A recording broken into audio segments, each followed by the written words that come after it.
Totoo, ibinasura na ng Supreme Court of the Philippines ang naunang impeachment. Pero hindi doon nagtapos ang usapin.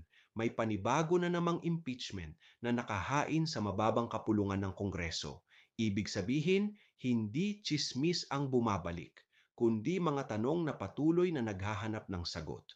Plunder, malversation, graft and corruption, gross violation of the Constitution, betrayal of public trust. Hindi ito hatol. Ito ay mga paratang na paulit-ulit na lumilitaw at hindi kayang burahin ng simpleng pagbasura. Sa demokrasya, ang korte ay maaaring magsara ng isang yugto. Pero ang pananagutan ay hindi natatapos sa legal na teknikalidad. Kung malinis ang konsensya, humarap. Kung walang itinatago, magpaliwanag. Ang pananampalataya ay malinaw, ang katotohanan ay hindi tinatakasan. Ako si Padre Jesse Galilea, may pusong Pinoy at kasama mo sa pag-iingay ng bayan.